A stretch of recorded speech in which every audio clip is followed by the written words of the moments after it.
We invite any questions or queries from the audience. Madam, you mentioned that during the colonial period, the colonial historians had divided Indian history into three periods: Hindu period, the Muslim period, and the British period.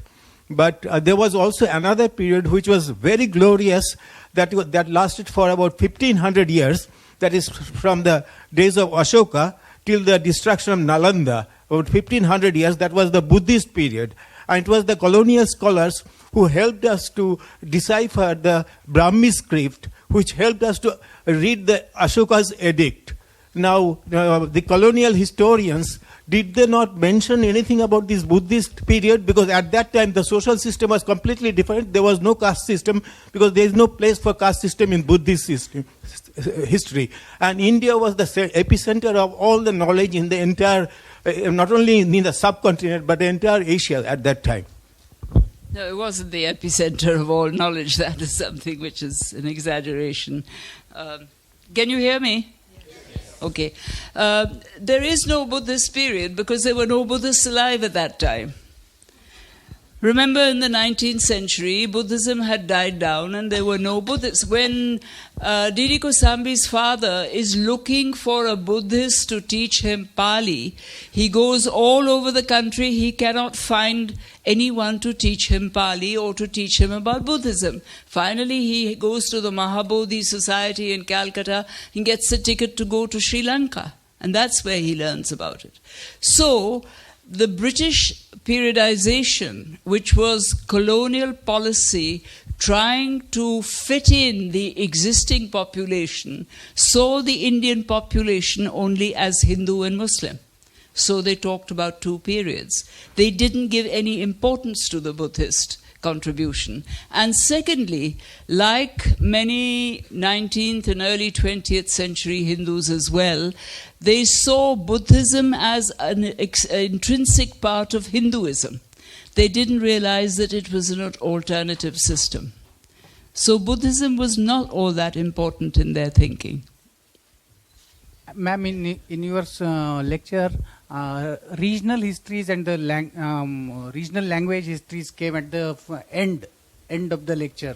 But actually, even during 30s and 40s, history writing was very much in vogue in various modern Indian languages, and some of them had tried to write in all facets of history, including what the thing that you mentioned, for example, Dana economy emanating from the kind of Dana institution was there with yajnas and other things. Sridhar Venkatesh Ketkar in his book on the ancient Maharashtra history has given big chapters on these, and then there is critical evaluation, the language part and every other aspect is dealt, even the ecology, environment, these aspects are also taken.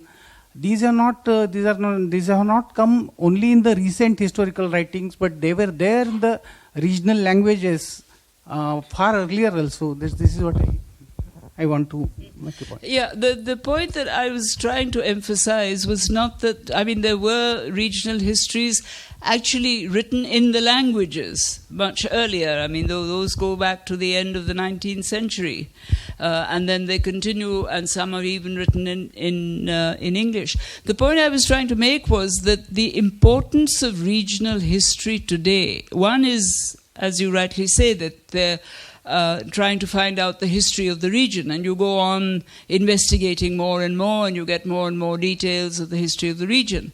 But the point I was making was that for the overall history of India, it is the comparative study of regions. The questions that you have to ask is, why are the patterns of regional history different? That is an issue which is now being taken up.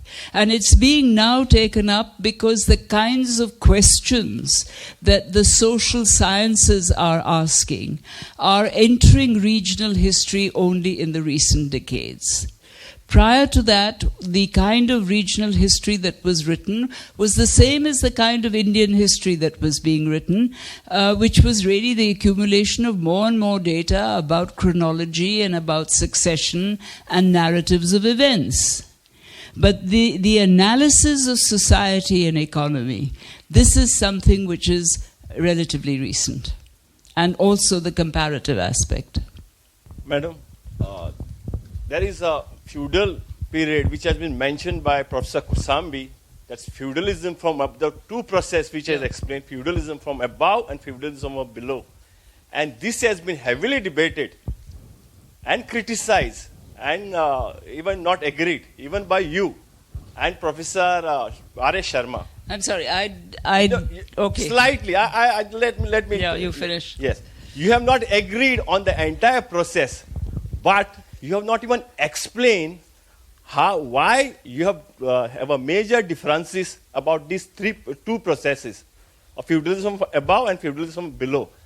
What is the difference of criticism or the difference between your agreement and Professor R.S. Sharma's agreement? What I would like to suggest is this. What in your explanation you have not mentioned about the surplus which has been extracted from the peasantry during early, that's from the feudalism from above, and the surplus which was extracted with the intermediaries in the feudalism from below.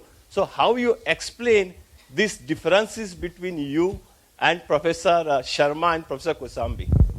Well, I have said that I am more generally in agreement with Professor Kosambi, because I think that the process was a double process where initially what he, as I understand him, I may have misunderstood him, but as I understand him, Dr. Kosambi is saying that feudalism from above is essentially, apart from where the collecting of the surplus may go, it is essentially the appointing of intermediaries.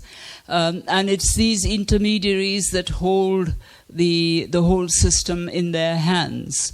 Whereas this then changes as you begin to get much greater dependence of intermediaries on the production process at the level of the peasant. And then the production process produces the kind of surplus which is gathered by the intermediaries and largely retained by them, and not passed on to the overlord. That is feudalism from below.